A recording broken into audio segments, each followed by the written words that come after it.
All right, guys, welcome to ThinkOf Artist. It's been 3 months since I did this, but I want to bring it back, give it artists a podcast, a place for them to talk about the personal things in the art world and their personal opinions about the art world too, and what they do in their art life. And we're gonna get started. Welcome, welcome. Please let the people know who you are. Hi, how's it going? My name is Jay, aka literally Euphoria. If you don't want to say that many syllables, just call me Jay. How's it going, man? How's it going, dude? Welcome. I was a little bit late. It's like with the little setup, trying to figure out my setup real quick. But we're here. Yeah, we're gonna get started. Really, it's gonna be like just the beginning, like your origins. hmm Go a set of questions for you, and I'm just gonna get started from there. Uh, so what kind of art do you do? I would say that my art is a mix of surrealism, dabbling in street art, with a Western cartoon kind of appeal. Also, like dipping into like the sauce of like black art. Hmm. So like a lot of like Afrocentric characters and all that good stuff. But basically like a lot of character designs, and whenever I do a full piece, it's just I want to make it as weird as possible. What do you mean, like weird as possible? Like the anatomy or theme wise?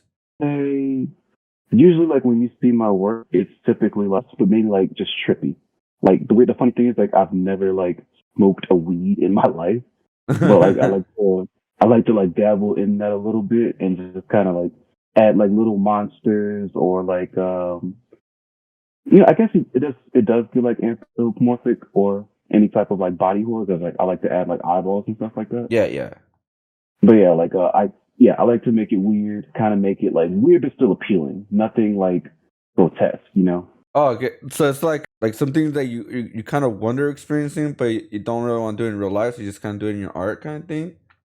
Like the In like a you said way. with the weed kind of thing. So it's like I don't really do that, but it's interesting thing to kind of add on to the art or to the characters. Oh yeah, like I like like I said, like I never like smoked, but I do like appreciate that world and that culture. Like it's pretty cool to me. So it's just like like when you like weed cartoons and stuff like that, Hmm. how that's like really weird. Yeah. That that's kind of where I go with it. And like anything that pops up like in my mind that I can kind of like shove on this canvas, I'm gonna throw it on there. Okay. Okay. So how did you start making art? Oh man, I've been making art for like as early as I can remember. I remember like my cousin, he did art, and I was thinking, man, I want to be better than this guy. So like he would draw like cars and stuff like that and like cartoon characters. And I was thinking, okay, I can do that. And then I kept doing it. And it was like this one thing like from my parents. I don't know if they were lying to me or what, but they were like, I'm proud of you. Like I like that. So it's just like, whoa. I always want to like kind of chase that feeling and then try to like make myself proud. So just like ever since then, I want to say that was before I was in like elementary school. So I've been drawing for like close to like 20 years now. Hmm. 20 years. Dang. Yeah. Yeah, I've never been drawing for 11. Well, all uh, right, a little bit of an exaggeration. I was probably like 1 year old, 1 year old at the time. A little exaggeration. Let's call it a nice 15 years. yeah, I mean, yeah, because I mean, like that's what I hear for like a lot of artists. It started when they were younger, when they were kids. So Mm, I'm almost feeling like I'm playing catch up because I started when I was in high school, right? Like, really? yeah, I started when I was in high school, so it's like, yeah, I started really late. I always wonder what that was like because like a lot of people that I talk to like they've been drawing like all their life. So like, did you just like picked up a pencil and was just like, let's do this, or like what was that for you? So my brother used to draw a lot, right? He used to draw a Mm, lot, and I used to like kind of like the art and what I've seen. And sometimes I do tracings, and sometimes I did like little doodles, but it was nothing anything serious because like I wasn't really like drawing. Um, and throughout all of that, it was until high school. 11th grade is where like everybody was doing like more graffiti work, like cartoons, all that kind of stuff, and I like, really liked it, and it kind of just went. I started from there. Like I was like, okay, I'm gonna sit down and start drawing. Like actually start drawing and see what I could create, and then it went from there. Oh, dope. Like any formal training, or you just went for it? Just went for it. I'm a self taught. I never like took classes or anything like that. I guess you could say some of my peers probably taught me some things here and there. I guess you could say Mm-hmm. like that's the only way I learned in some ways. Oh, nice, nice, man. Yeah, but they didn't do any cartoons. They mostly did lettering. Did anything. Lettering. Yeah. Oh, dude, I was like really big into lettering back in high school. I'm not that good anymore, but like I used to like look up like the full alphabet of like graffiti letters like on Google and just like find like a spread that I like, and I would just like go crazy and just like copy like the whole thing and like make words.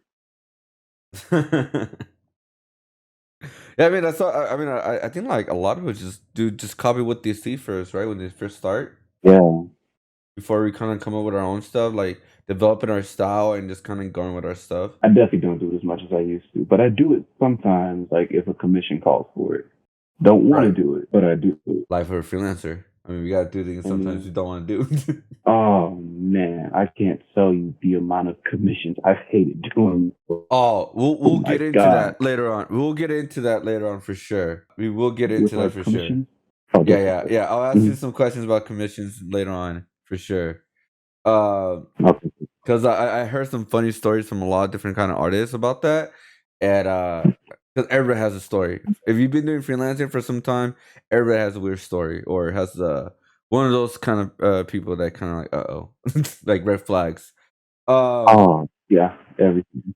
all right, so we're gonna go for the next question. We're gonna who are your inspirations if you have any? Oh man, do I have any? Jesus Christ. Okay, that is a good one. Okay, as far as comic book artists go, David Marquez, Andrew Okay. Dahlhouse, David Marquez, Andrew Dahlhouse. I think it's. I hope I'm not getting his name wrong, but Justin Ponser, rest in peace. One of my favorite colorists of all time. Uh huh. Um, give me Yusuke Murata. He is the artist for One Punch Man. Um, give me Paper Frank, one of my favorite artists on Instagram. Rob Regis, one of my favorite painters. Oh man, this Yeah. one came out Well. of nowhere, even though I expected it. Oh man, who else do we have? Give me Basquiat, but like not for like art reasons. Uh I huh. like Basquiat because he was just the embodiment of just like I'm gonna do it. Like I want to do it, so I'm gonna do it. Right. Like I Right. saw like this documentary of him, and he was just like super mysterious, and he just like did shit, and was just like, yeah, I'm just gonna go do it. Like he was just super mysterious. It was weird. He did whatever he wanted, and that was super super cool to me. Yeah. Yeah. His Who else? paintings are weird. Weird. He was weird, man. He saw some people do poetry, and he was like, I'm gonna do poetry, and he was like, okay, these people are doing art. I'm gonna go do art. And Yeah. like personally, I don't think Basquiat was like the most amazing painter. Right. But the solid fact that he was, a black painter who just did it and made it to the level that he was at, I Right. have to respect it. Right. Um, I think, I think that it's not it. It's definitely not it, but it's the only ones I can think of right now. Right. I mean, that's a lot of inspiration. um, which one, like, which out of all of them, does anyone stand out that really, like, kind of inspired, like, to try out, like, your style, your color theory, details, anything like that? Like, was there one that's like stood out to you? Somebody that stood out me the absolute most. Yeah. Um, I don't do anything like Yusuke Murata. I just admire his art. Hmm. Um, Paper Frank inspired me as far as spray painting goes and just trying to like loosen up my art. Hmm. Rob Regis is like really cool with like his paints are amazing. But ah, oh wait, one more. Sarah Pacelli. She was like one of the first Miles Morales artist. So yeah, Mm. uh, am I gonna give it to Sarah Pacelli? I'm gonna give it to Sarah Pacelli. I like, yeah, let's say Sarah Pacelli, man. Okay, okay. You know what? So since you're like said some inspiration from like comic book artists, uh, Yeah. as a fan of that, um, Mhm. how do you feel about like the comic book industry right now? The art, the Oh stories. man, the art. I feel like the art. Oh man, whoever's doing like the Batman art like right now, like especially like from the Joker War period, and Mm-hmm. not Joker War. Was it Joker War? I think it was Joker Are War. you talking about the three That is some of the Jokers? best comic book art in comics. Nah, not the three Jokers. It's the one where Batman loses all his money and Joker like Oh, has like this giant war going on with Gotham. Yeah, yeah, yeah. Okay, I know you're talking. Okay, I know you you're know talking what I about. mean? Yeah, yeah, I know you're talking about. That Jokerized like Batman suit was ridiculous. The lighting and the way they like separate the characters from like the background, not enough to be like obnoxious, Right. but just like enough to say, I killed this character design. Look at it right now. Yeah. But I love the art right now. The Uh-huh. stories are super cool. Devil's Reign is like really cool right now. I'm reading that. Oh, from Daredevil. Um, Yeah, yeah, yeah, oh, yeah, dude. yeah. I will say one beef that I do have. Mm. It's just like I don't need a singular universe, and the way like DC is just like scrambling and fighting to just like make everything centralized because they had like two resets, like two It's really confusing right now. yeah, like two crisis events. You had or you have one happening with Flash, and you have I think it's Jeff Johns. He's writing another one. So Yep. it's really weird. Me personally, I don't fully need a whole lot of like universal continuity. I'm perfectly fine with like a bunch of one-off cool stories, and Yeah, yeah, that's just like yeah. speaking to like what DC got going on right now. I Yeah, believe that. DC's been doing that with the Black Label, right? When they kind of do like kind of one Yeah. set stories in that and just kind of stick with that kind of thing. But it's like right now, it's yeah, like you said, it's two continuities. Like there's different, like there's multiple Batmans, Supermans, Hmm.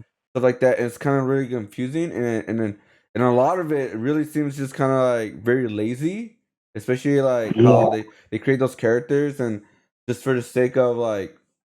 For me, I'm not a fan of like tokenized characters where it's just like Mm. man, you could have used that and really create something really original. Like you could have, you had something, but what Yeah. like like for example, like what's crazy? Miles Morales, Mm. like his stories are not as super great.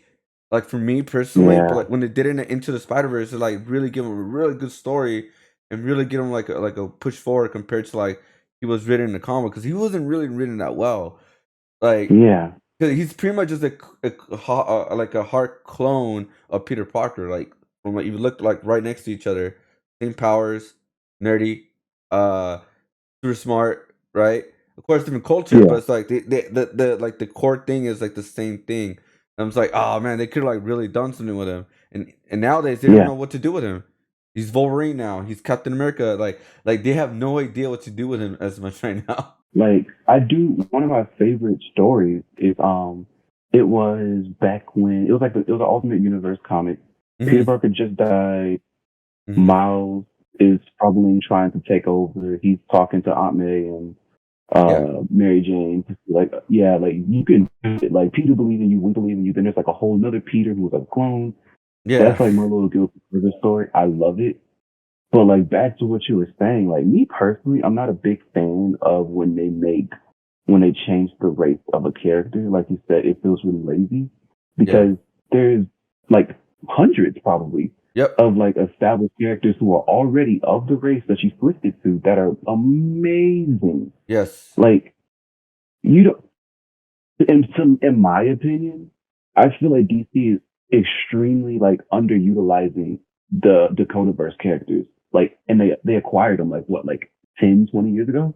Yeah. So Probably like for longer than yeah, that, they right? barely start. I believe they barely started something with Icon and Static Shock since that's like the most popular of all the Yeah, characters they have from their universe. yeah, And then the movie is like long its way away, like it's gonna take a while for them to make that. But it's like it took them Yeah, this long, like bro, like it's like the thing is what I was finding funny is like you guys want to push for diversity, but then you guys are pushing the wrong type of diversity, like where it seems like forced instead of using the original characters. Like yeah. I don't understand that. Like what? It's so weird, and it's like in the movie, like in the DCU, they were like, "Oh, hey, we're gonna make Superman black and make Michael B. Jordan."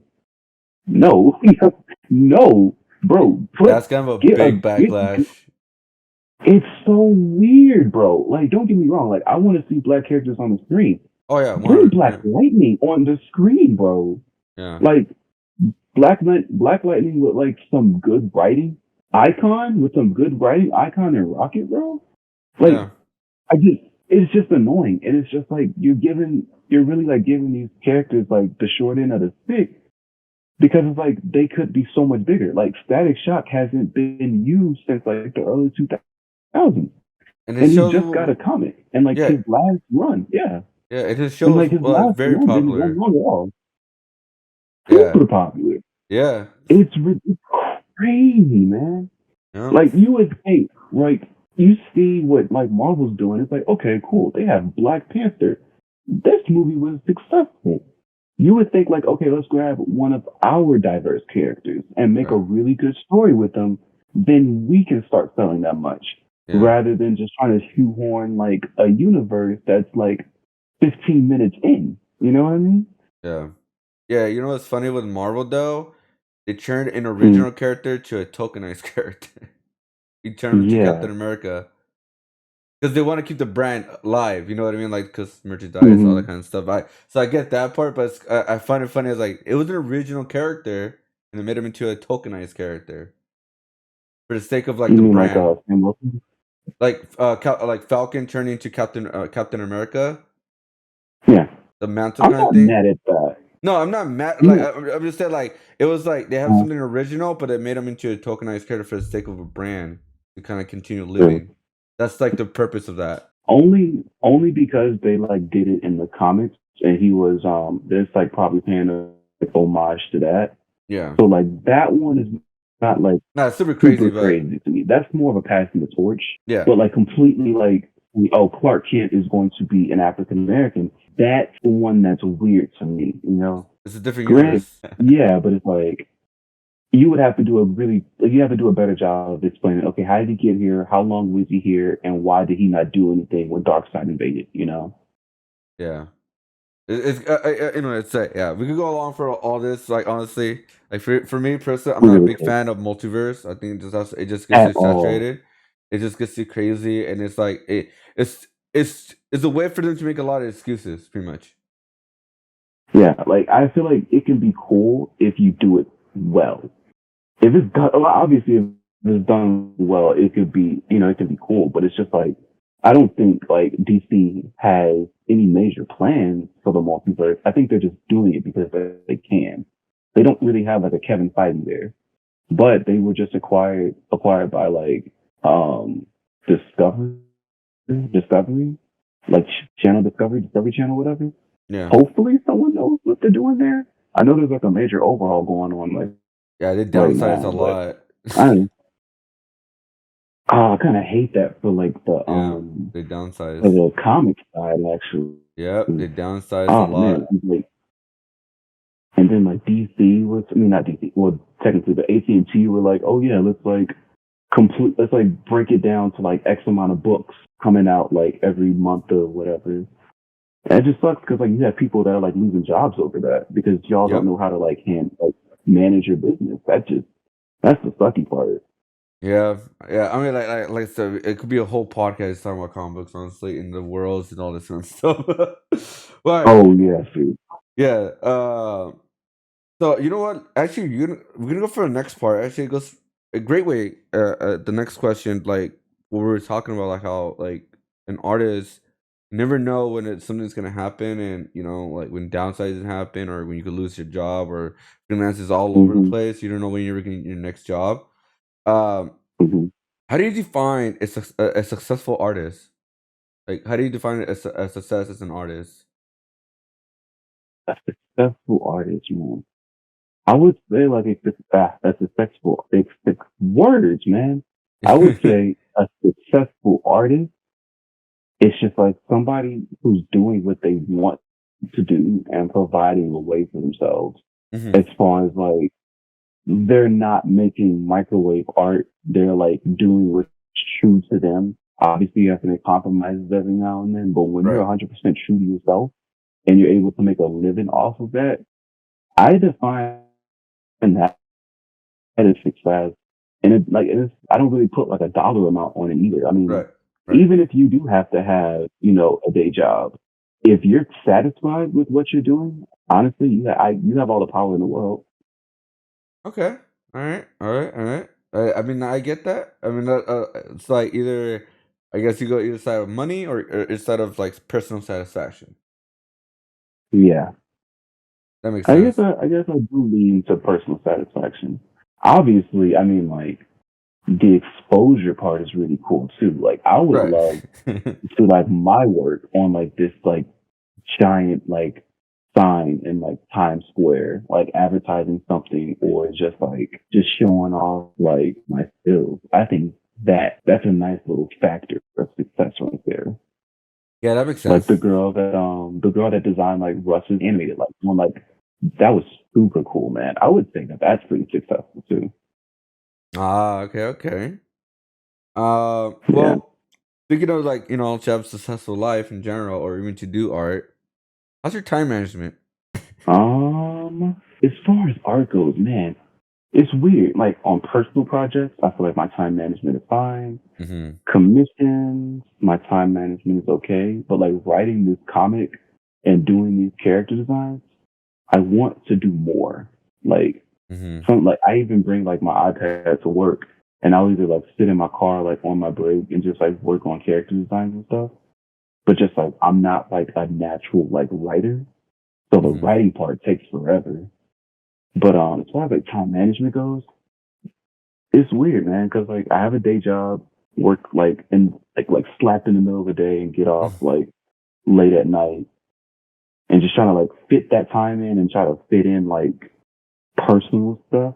It could be better, but I'm not gonna say I hate it as far as Okay. like art goes. Okay, okay, because I mean, time management could be very difficult for artists.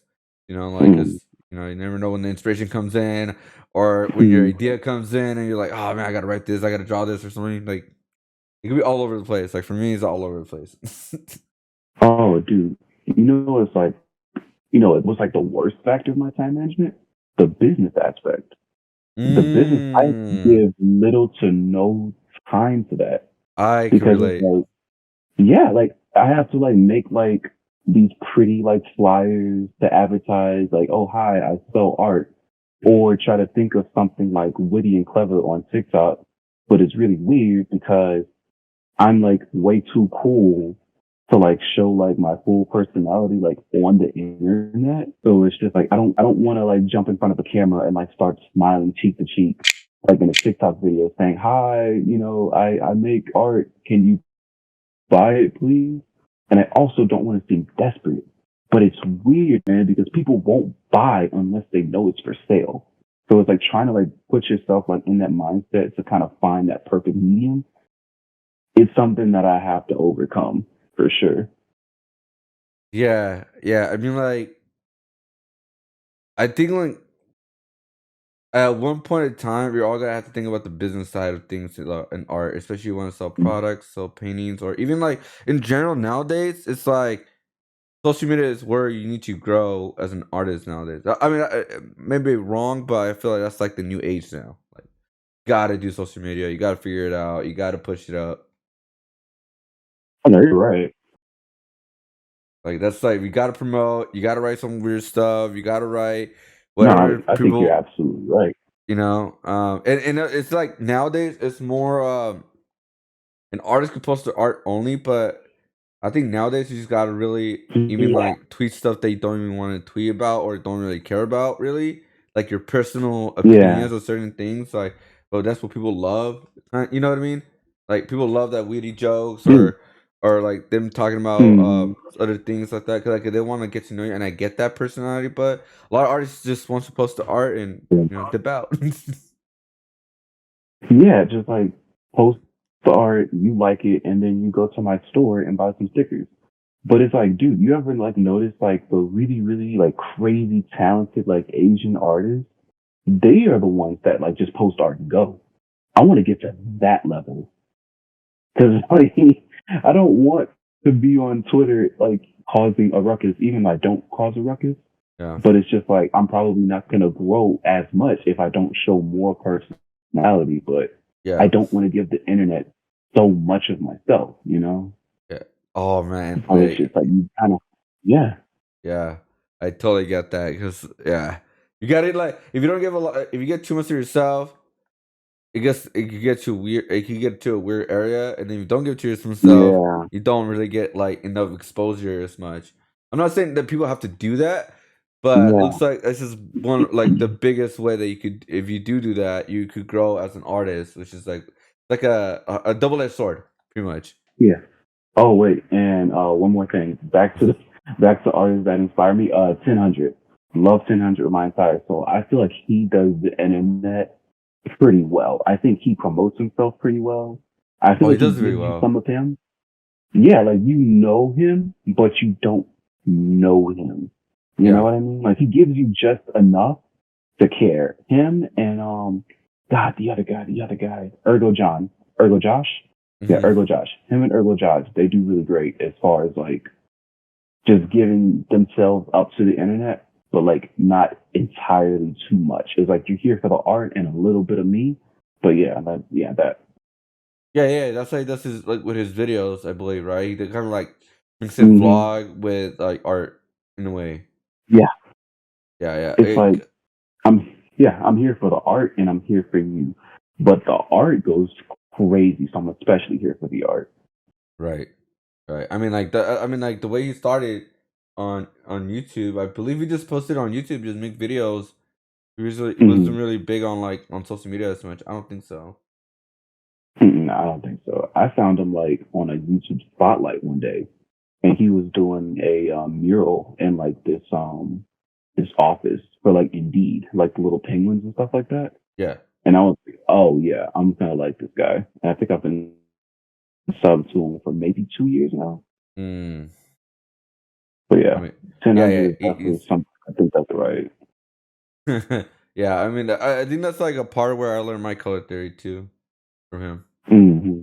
Like that's a lot some of my parts that I learned from him. Um, so we went from time management. Hmm. Um, so I do want to ask, kind of like another thing is like, how does art help you like in other things in your life? Like, does it help you like from like stress reliever, a way to kind of feel like you're doing something? Oh man, it's so weird. I don't like a lot of people that I've like, that I talk to, they put emotion into their art. Like Hmm. they're like, emotions into the art. I don't think I ever do that. Like I'll do it like every once in a while, but it's very rare if I do it. But just like so as far as like stress relief, I don't really use art as a stress reliever. Hmm. But like I might be lying though. It might be like a subconscious stress reliever because like sometimes like I'll be like sitting at and then like the right song comes on and I just Hmm. kind of like end up drifting away from the desk and just like start vibing with the song and just like going back and forth between the middle of the room and to the desk. But I would say that like I think like once something is like finished and I'm like satisfied with it, it definitely has a sense of accomplishment for me. I think like whenever I create something, I want to think of it as being something that's like dope enough for me to like hang it up on my wall. Something that's Mm, complete enough for me to see like in a book or like in a cartoon. You okay. know what I mean? Yeah, I'm yeah. looking for complete in all of my work. Well, So speaking yeah, of your work, does any like art trends influence your art? art trends. Yeah, like like something that's trending on Twitter, or something like certain theme or Mm, aspect of a character's is just blowing up, and just like, oh, you know what, I'm gonna do this. I should do this or something like that. bro. That's a pretty good question. I don't do hardly any trends. Like I want to do fan art sometimes, Mm-hmm. but just like I can't. It's just like putting the time into it between like balancing personal stuff and balancing writing and whenever I'm doing like a commission. I would love to do fan art, but just like Uh-huh.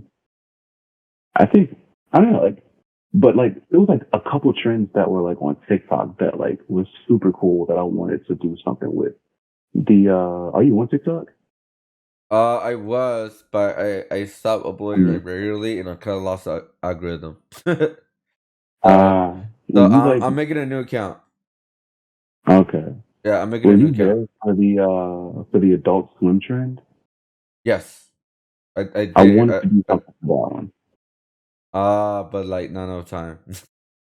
Yeah, I just like I wanted to think of something cool and clever, but that was one of the best trends in like in history, right? Like that was just like really cool. Yeah. Um, I mean, not like what was it? Also like a trend was the, like Resident Evil. with the president. Oh, with the Dimitrescu fan Yeah, art. yeah. There was so many. Yeah, I There did was see that. so It many. was great though. It was, dude. Like, I wouldn't mind if she stepped on me or something like Oh that. my Like, god. no, but like, I would like to jump on some trends. But like, as far as like anything that inspired me, I found a lot of artists from that Sailor Moon trend. Were you there for that? The what trend? The Sailor Moon trend, where she was Oh like yes, looking yes, up. the remake, right? Of that one Yeah, screenshot. Yeah, I've seen that. I've seen that. I've seen that. I followed a lot of artists from that. I didn't do that, but I wanted to. It was a great one. Hmm. Oh man. You know what? I think you're inspiring me though. I think I might have to do like fan art at some point. But it's just like it's weird because like I produce quickly, but I don't think I produce that quickly. Some of Right. the people that do these like really quick, like trendy fan arts, they seem like they produce very quickly and it's like really good work. I But yeah, I I think I wanna yeah. I think it's because like this is just my personal take. Maybe I'm completely wrong. I think because they don't have anything really like going for themselves, like original work as much compared to Mm, like all they do mm, is fan art. And there's nothing mm, wrong with just doing fan art. You know what I mean? There's nothing wrong with that. I'm just yeah, saying. I think because you know like how you say you kind of work on your own thing and you have like your personal thing and then you have like there's trends, but like fan art is not the yeah, main objective. I think for like a lot of these artists that kind of yeah, just like bring these out quickly, so that's like their main thing. I think that's what it yeah. is. And dude, on the subject of like fan art, like I think fan art is like super, super cool. Do not get me wrong. Yep. Especially like when it's like an original like redesign. Yeah. I think that is the coolest thing ever. I just like it's just crazy and it's probably gonna sound wild, but it's just like when you like are an artist and you work hard on like your original work and you see like a carbon copy like fan art get like way more movement than like something that you originally created, it's Uh-huh. a little disheartening, man. And it's like, like obviously what they did took time and it definitely took skill, but it's just like when you're trying to be like original and do your own thing and trying to get the movement off of that, it's like it kind of sucks. But, fan art that's like original is like super cool to me. Yeah, yeah, yeah. I can see that. I can see a little bit like you drew this and you're like, how the hell? But you know what? Yeah. Actually, I don't think like it should be like really disturbed because like when you look at any character in existence in the beginning stages, they're Hmm. not really that great compared to where they are Hmm. now, right? And like let's Oh yeah, go absolutely. like let's look at like I don't know like One Piece, the way the character started in One Piece and then the way he is now. 100%. You know what I mean? Oh yeah. Or Batman or Spider Man or Captain America. Like Oh, for y- sure. you know what I mean? Like I think like when you create a character, when you look at like the Mm. first stage, is like it's the first stage. It's gonna be developed like so many different kind of ways, and Oh some yeah. artists it was because. But the thing The is, like, Simpsons. yeah, and then but like other artists who like kind of remake it, it's like they've been seeing that character for so long, they have so many Yeah. ideas, but the person creating it, they started with nothing. You know what I mean? Like Yeah. in a way. So I'm just saying, like, I think that's just like a it's just an evolution of like characters. You know what I mean? Like, it evolves. Yeah. Oh, yeah, for sure. Right, so, going to the next question is actually, you know what? This can be like, because this is factors like every artist can answer this differently. What factors hmm influence the price of your work? Mm. Um, I would like to say just the time. I can't really say material so much because a lot of my commissions are digital. Uh huh. So I would like to say time and effort, really, and just it just depends on what it is. I mainly do like portraits and stuff like that, and I think I start off at like 60 for like a regular portrait, full body, make it 70. You want to add an additional person for like full body, like $10 extra. It's yeah, it's mainly just like what goes into it, like time, effort. Um, I honestly I think that might be it, and just basically just factoring in my work. Hmm. Like I see a lot of artists doing like, $15 commissions, and like that's perfectly fine. That's super cool. Like, to make it affordable like that. But just like I wish like we didn't have to do that. I wish we didn't have to bargain our time like that. I feel like a lot of the artists that do that, that have those pricing models, their skill more warrants way more than that. Way more, way more. And it just kind of sucks how like we're like the one field where people feel like they can bargain based on our skill. Like if a mechanic brings you like a quote, you're it's a rare chance that you're gonna bargain with him, Right. or like a dentist performing like, any type of, whatever on you don't bargain the price. It just sucks that we're the people that have to like fight for our pricing and our worth when we have a skill that not many people can like duplicate. So yeah. Like I mean Well, like when it comes to like working on cars, like there's no style to working on cars. It's very like yeah, yeah, yeah, scientific. yeah. Yeah. I will say, because that actually goes to the next question: is do you believe it's artists' fault for I'm a broke artist in today's age? Oh man. It's a funny thing because like I'm also a broke artist. And I would kind of say it's my fault to a certain degree because I don't advertise as much as I should. I definitely don't reply to like commission requests as fast as I should. Um, I don't put a lot of myself out there. Hmm. So like, I mean, I probably could be bigger than what I am, but I don't think that, I feel like that mindset more so goes to someone who wants to be put in like galleries and stuff like that. Ah, You okay, know? okay.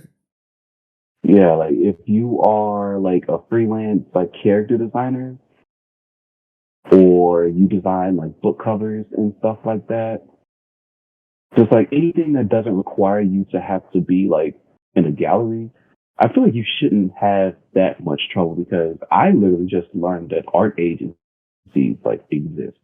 So I'm kind of like, I'm like doing research on that and try to find more out about that. But it's just like, if you want to do character designs for like TV shows or something like that, I think they have like freelance application like Yeah, somewhere yeah, yeah. on that page for you to apply. Yeah, you know. So I guess like it just depends on where you want to be. If you want to do gallery work and sell paintings, I feel like that would be a lot more cumbersome and a lot more cumbersome and a lot more difficult to make money only because you know, requiring someone to like buy something from you like straight up versus providing character designs and you're providing a service and you're being like, paid for that service. Hmm. But it's a weird thing. So it's like me personally, I want to get into character designs and I need to finish like work on my anatomy a little better. And I Hmm. feel like once I get to a place that I'm comfortable, I feel like I shouldn't have problems finding work in that arena. Hmm. Well, But yeah. yeah, yeah, because I don't know, I'm just keep saying like hearing a lot like I'm a broke artist kind of thing, like a saying like every artist knows that saying, right?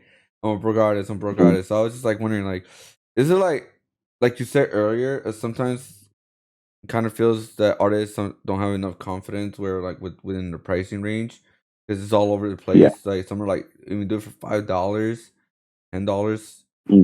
$15, $30. You know what I mean? Like I get the whole Yeah. like the skill wise thing, right? Like if somebody's really starting out, but I've seen people who have been doing art for years and they're barely asking anything in return, like $50, Hmm. which is like you really think about it, if you it like it took like what like 3 4 hours, you only want to get paid $50. You know what I mean? Like Yeah. the I don't know. I think like for me personally, what I think is like artists need to start kind of like not get bullied to change their price or go higher for Absolutely. the stuff. Like do not get bullied to like change it. Like I just stick with my price. Like take it or leave it. It is what it is. That's how I do things. Yeah. Like it's like this is Yeah. my this I feel comfortable. Like because I usually do like hourly kind of things. So like right now, I personally believe I get paid, like $40 an hour. So that's what I feel comfortable Hmm. with. But Oh yeah. not not a lot of artists feel comfortable with that. But it's like it's a confidence thing. I think. Oh yeah. Absolutely. I feel like it's just so weird, man. Like artists, I feel like anywhere, like anybody, like in the art realm, whether you are visual artist, performing artist, or even like a culinary artist, we always like are our biggest critics, and we always like don't see the greatness in our work as much as Mhm. we should. Yeah. And it's just like we like when I see like commission prices that are super low, but the skill set hires like warrants more, it kind of bums me out because it's like, dude, you are ridiculous with this. Like you need to like ask for way more. Yeah. Like when somebody put a video out and they were like, "Oh, hey, how much do you think this commission is worth?" I've seen so many lowballs in that comment Because section. they don't I was know. like, dude, I Yeah. would. They don't know. Like I would like for like the piece that I saw, it was a character. There was a really nice background, landscape orientation. I Mhm. would not charge any less than $100 for that. And hell, even though like $100 seems like a low ball, and it was like not a hyper like detailed background. It was like a nice like little beach, but it was like nice and it was in perspective. So Yeah. yeah, I would no. There's no way in this world that I would charge less than $100 for something like that. Right. I mean, and then it gets a little bit crazier when somebody wants to get commercial rates for it. They still try to lowball you. Yeah. I mean, Oh, absolutely. yeah, it depends on the client too, but it's like, uh, I mean, like I had some stories when they try like, wait, what? So you're charging for the work plus this for the commercial rights?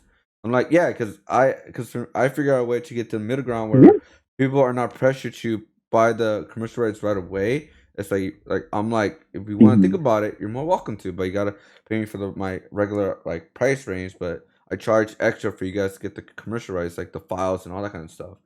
But they try like wait, but Hmm. I talked with I had like not long ago. It's like but I talked with like other people that kind of do this kind of stuff, and they're like, oh, this should just charge you like like they told me like you should just pay like extra $10 and that's it. I'm like what? No, Absolutely not. no. That's not how No. commercial rights work. It's commercial rights is pretty much you can make money as much as you want with the design. Like it's Oh yeah. unlimited, especially because this is not a yearly contract. It's not uh, you Hmm. know what I mean? This is how much it is. It's how much you have to pay me, and that's it. It is what it is. Like, just don't hide it. So as I would say, don't get bullied to change your pricing, but don't hide anything at all. Put everything all in front. I think like when they Oh see your yeah. confidence in that, Like they're I willing to pay for that. That's also a thing. What I've learned is like if people could see like kind of like read your confidence of like your pricing, they're like, all right, cool. I confidence in this guy more, and I'll pay him for this. Like if they feel like you're hesitant on pricing, they're like they're not super confident on you, but they're like maybe I could get them a lot lower. yeah. So And it's just uh like I don't think we should be like super desperate for work either. It's just like me no. personally, like I will take commissions or just not take commissions. Yeah. Mainly leaning on I don't want commissions sometimes, but I'll take them. But it's just like if you don't like the prices, I'm not gonna beg you. If I tell you that I require a down payment to start work and you never send me the down payment, I'm probably not gonna contact you again wondering where the down payment is. If Yeah. you want the work, then you're gonna want the work. You're not gonna have to make me. Yeah, I'm not gonna have to make you fight to to get the stuff done. Right. Right. Yeah, I mean that's like just some of the red flags that I think artists should avoid, kind of thing. Like I'm not paying up front. Uh, Oh, rush order. I'm not paying extra. Nope, got to pay extra for rush order. hmm And absolutely. then if you send an invoice, they don't pay like the next. For me personally, like 3 weeks. I mean, not 3 weeks. Like 3 days or something like that. Fine, but it's like Hmm. but yeah, no stress over it and just find something else. Pretty much. There's a lot of work out there. A lot of work. Oh yeah, and I feel like us as artists, we should like definitely like lean more into the business aspect of it. Yes, Like we're definitely like we're the creative minds. We don't have to worry about the money. No, we absolutely have to everyone worry has to about worry our about money. money. Yeah, and like not because we're just money hungry, but we have to protect ourselves. Yep. Like do you ever hear about the situation with the artist named Steffi? That name Like sounds so familiar. he like did cover art for J. Cole's album K.O.D. like back in what, like 18? Yeah, yeah. And he like it was like a whole big thing. I don't have absolutely all the details on it, but it was just kind of like he said J. Cole stole the art from him. He started making t-shirts with the art, blah blah blah blah blah. I feel like something like that, on especially like a high ticket like client like that, a contract definitely has to be put in place to be like, One hundred okay, percent. so if you want to use, yeah, like you want to use the art, there's two options. You can either pay me a one-time fee plus the commercial fee, which is X amount of dollars, or you pay this amount of money and you also give me like a slice of the profits from any type of like merchandising that you plan Royalties. on the art. Yeah, royalties, thank you. But then like I don't know, like he really burned that bridge like super hard because he blew up on him. He said like a lot of like crazy stuff, calling him like a pedophile, like basically like a bunch of like unproven stuff. And it was just like, dude, this is like a really like this is a top three rapper in like this generation. Like the guy's Yeah, throwing out shows. yeah. And And it he was ruined a it. beautiful album cover. Yes, dude. It was a beautiful cover. I will never take this guy's skill away from him at all. But that type of situation, I definitely would like to handle behind the scenes because that's a situation in which other people that may want album work or just artwork from you in general, because he is a painter, these people are probably not going to work with you after that because of how you handled that situation. So I definitely feel like he should have protected himself in that situation. But of course, hindsight is 2020. Damn, I didn't know about that. Honestly, I mean, like, Mm, so what I'm thinking, what happened was either they had a deal with the art for commercial hmm. rights, and he didn't read the contract about it, Yeah, or he they just didn't tell him, and he signed it yeah. because they had to make him sign something. They had to. Oh, absolutely.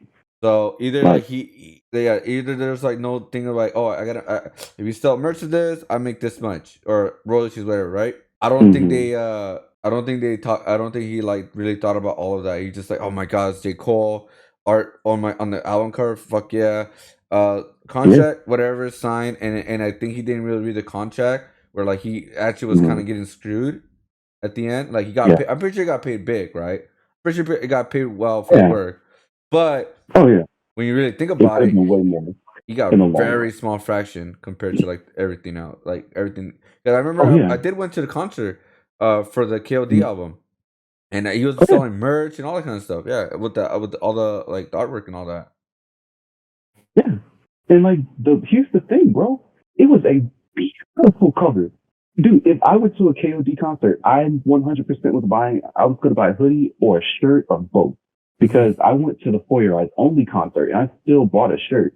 But could Yeah, you imagine going to that concert and seeing that artwork on yeah, I a saw it. shirt? Yeah, yeah, Oh my God. And it just sucks because like, dude, like I obviously like then again, like it's business, so like I don't have to tell you everything. Would it make me a good person to tell you absolutely all your options? Sure, but it's business. So like Yeah. I'm not gonna tell you, oh hey, if you want to renegotiate, we can offer you royalties in the long run, and that's gonna give you more money. No, I'm gonna put this out on the table. If you don't want to offer a countermeasure, then this is what's on the table. Yeah. But I just hate how he handled the situation. But Uh, then again, like he's kind of known to be a little problematic in the art world. So like I had to like unfollow him after a while. It was starting to get a little too much for me. At least yeah. like in the art space. Yeah. So I think like what J. Cole thought, they were like, oh, it's gonna be only for booklet kind of album thing, but then Mm, I think like the legal team were like, no, no, no, we need to have commercial rights because we may also want to make merch. And yeah, I think the problem is like they didn't tell him that, but honestly, man, the way the work works, man, you gotta read the contract. Like you gotta read the contract. yeah. You have to read it. Like that's on you, And then, dude. and then like a whole like another side of the coin, he blew up on J. Cole, but like, bro, he's not drafting. I would say that he's not drafting up the contract himself. Nope. Like, this is like a conversation that you need to have with the manager, the lawyers, the business manager. That's their problem. You know what I mean? Hmm. I just hate how he handled that, man, because we really could have been seeing a lot more techie art on a lot more album covers, Hmm. or just seeing more techie art in general, because the guy is like ridiculously talented, man.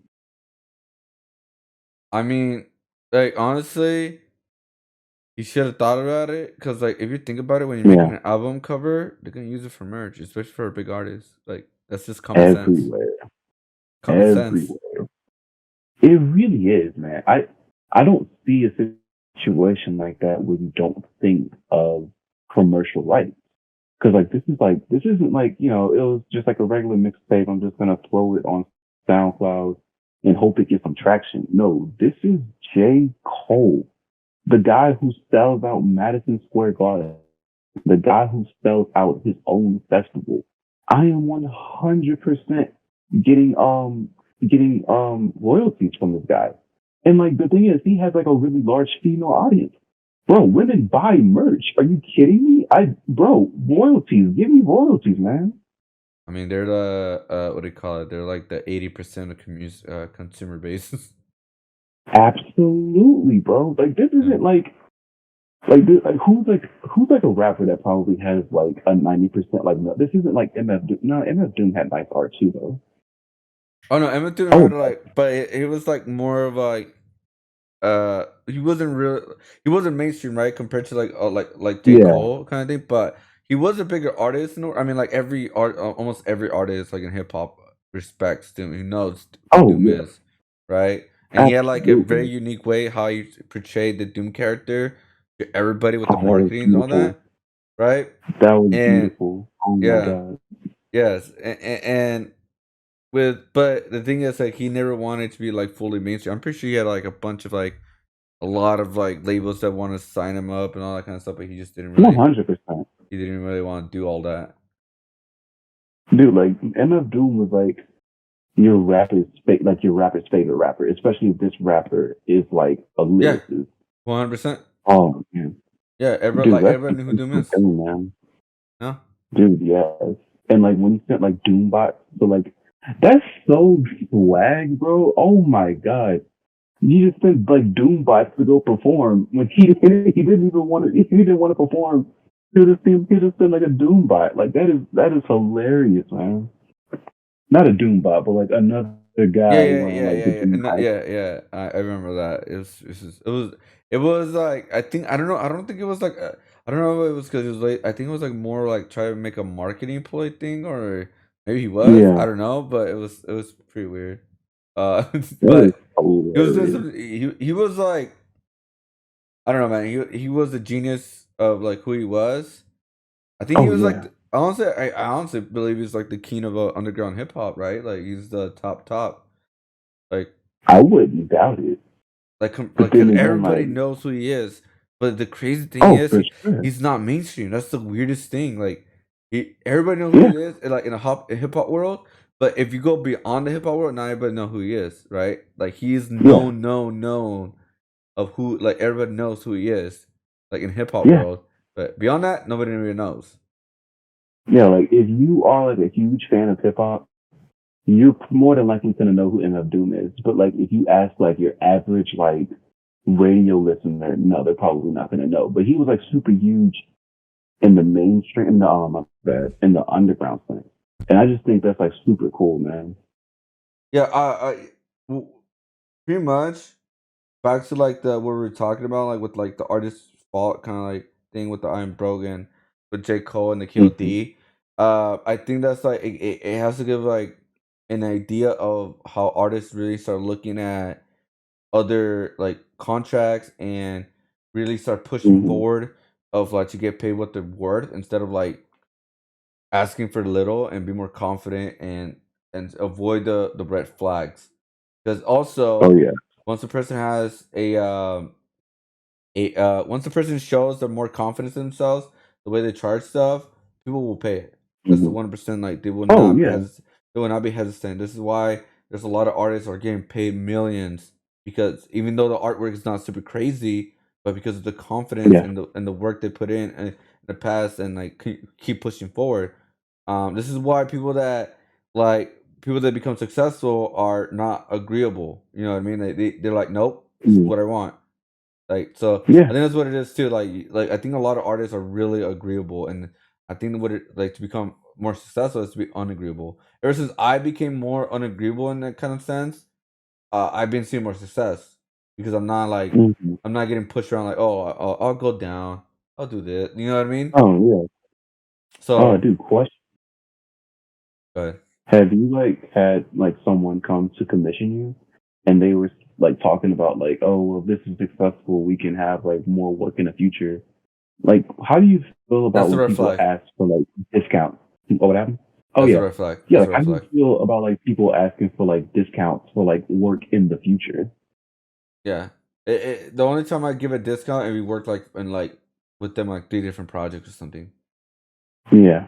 Because they build up a whole like they build something with me, right? So okay, yeah, I can Yeah. do that.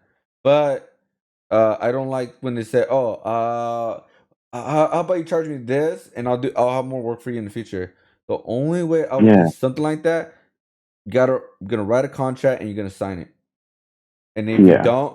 if you don't hire me for a certain amount of time, you owe me this much. Oh dude, exactly. That I'll Like be just it, like that, like that, because hey man, that's what you promised. I didn't promise that. You know what I mean? That's what yeah. you said. So it's Like, that's why I don't even like when yeah, somebody like, says future work. I'm like, I don't like, bro. Like that's not how it works, man. Unless you want to write a yeah, contract, multiple year, like a yearly contract. This many projects. We don't fulfill all these projects. Like I mean, all of them. You owe me this much. yeah. Just for like make me wait. Yeah.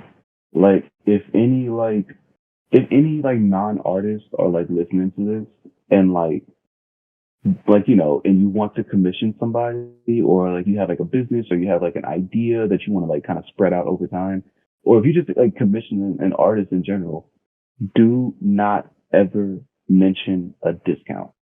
Just No, don't. no, no, not a fair. No. Especially if, like the work hasn't even begun. Yeah, exactly. Yeah, yeah, It's just a red flag, and everybody that's asked for like a discount from me, especially speaking about like future work, the work never even started in the first place. You know what? yeah. Keep asking for discounts. I don't waste anybody's time. Ask for the discounts so they know to avoid you like the plague. Just go ahead. Like the red flag. Yeah, exactly. Well, actually, it actually goes to the next one. The next question is, what is the weirdest story you had surrounding your art? Commissions, art boots, you know, like. Man, dude. Oh man, I have a few stories to tell. I actually lost a friendship, a 7 year friendship over a commission. It was crazy, man. Never get commissioned by your friends. So like, dude, dude. I learned that very quickly. Like, bro, we haven't like seen each other like physically in like some years, but like you know we kept in touch with like text or whatever. Hmm. And he was thinking of starting like a clothing brand, and he started it with himself, another friend that we had from middle school, and it's just like it was so weird because like I moved back to the state that we were in, I was there for maybe like a year. I've never seen this dude in person. Mm-hmm. You know, like why haven't we hung out yet? Why haven't we met up yet? But he, I digress. He commissioned me for, a piece or whatever that he's gonna throw on a shirt. I was like, okay, fine. It was like a little comic panel, and they were it was like, oh, have me and the other guy fighting like this monster, blah blah blah blah blah. And it was like, okay, I can do that. So like at this time, it was like multiple comic panels too, by the way. I want to say it was like maybe six. It was enough. But so like at that time, I was juggling like school after high school. I was juggling work and just juggling my personal life. So like I'm doing these panels, doing everything, blah blah blah blah blah. Oh yeah, and by the way, he asked me on Sunday to do it, and he Mm-hmm. needed it by Friday. So A week. that's pretty cool. Yeah. Okay. So like I'm rushing this out. I'm getting it done, and then Friday 6 o'clock comes. It's like okay, boom.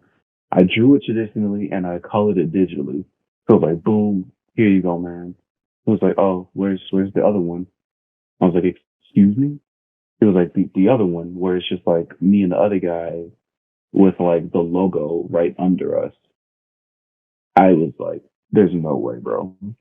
But I finished like the little portrait of them two, like right, like less than an hour. It didn't take long. I just sketched it out, inked it, and then I colored it digitally. Mm-hmm. So I got that, and he was like, "Okay, cool, thanks, man. I'm gonna get the money to you soon." Okay. I was like, "Well, it's been like my friend for like 7, 8 years. This should be fine. He'll get the money to me soon."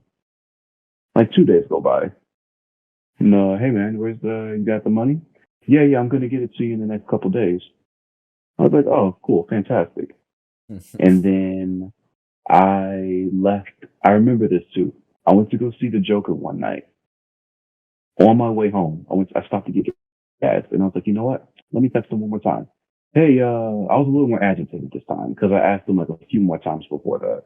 So I was like, hey, do you have the money? And I get no response. And I was like, okay, dude, that was like, I still haven't gotten a response to this day, by the way. That was like 5 years ago. Joker came out in like what, 2020? No, 19, right? Yeah, I think it was 19. Yeah, like 3, 4 years ago. It doesn't matter. It was a while ago. But dude, that was like so annoying because it's like you give me a limited amount of time to finish comic panels, okay? And then you spring up this last minute piece at the last minute.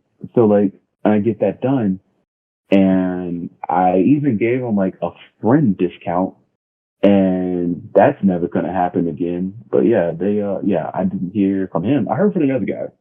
I've seen him like, around town or whatever. But not in regards to speaking about the art. And we didn't even speak about the other guy. But yeah, I don't know. I don't know what happened to him. I mean, like, I would hope that he's not dead. That would kind of suck. But but yeah, I haven't. Yeah, so it's been a couple of situations in which like I didn't get paid. I mean, like, do you have time for me to give you more stories, man? Oh, 100%. I can make a whole videos of this.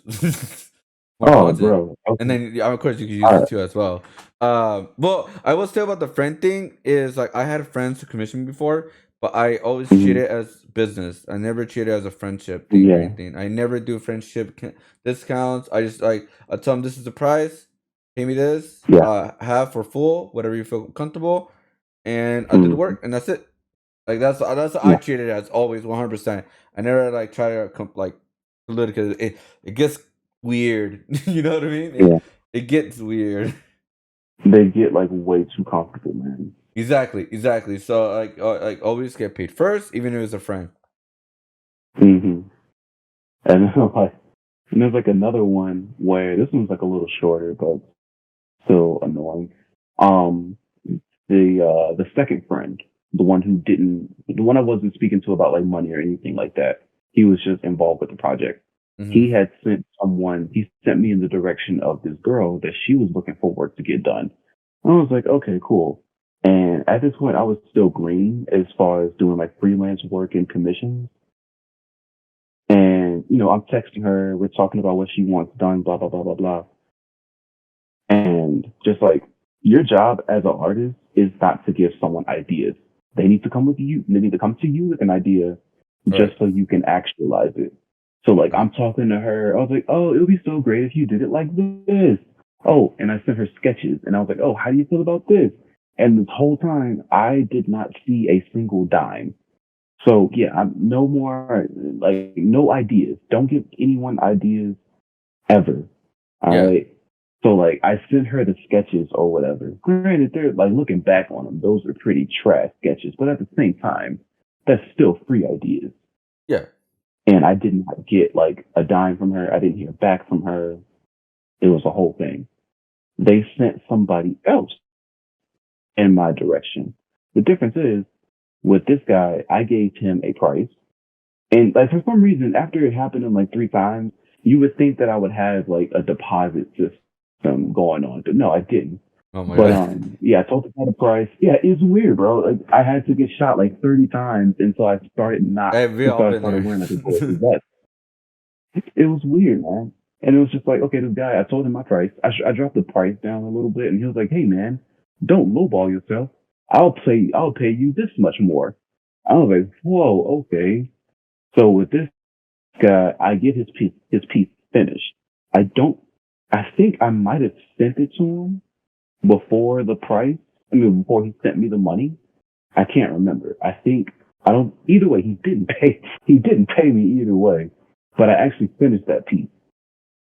So that's another one. And my Wow. last one is I actually started doing the deposit. So I Uh-huh. started doing the deposit and I actually gave people the option of doing like a half deposit. I am no longer doing a half deposit ever again. I require the full payment upfront. I'm not doing half anymore. So Oh, so like you I no longer do basically half at finished that. all? I'm not doing half at all. This guy ruined it. If anybody wanted to get work from me, whoever I forgot his name, but this guy ruined it. Don't ever no. This guy ruined it. I did his piece. He was looking for a logo. I did it. But the thing is, I was a little more safe with this one. I do my digital work in Procreate, so I Right. kind of sent him. I sent him every time I sent him a screenshot. I had a watermark on it. So a screenshot, and I kind of minimized the canvas a little bit. So if you did try to steal it, it would definitely be blurry, and you would have a watermark on it. Right. But like, I sent him this. He was like, "Okay, cool. Um, I like it, but can you change this?"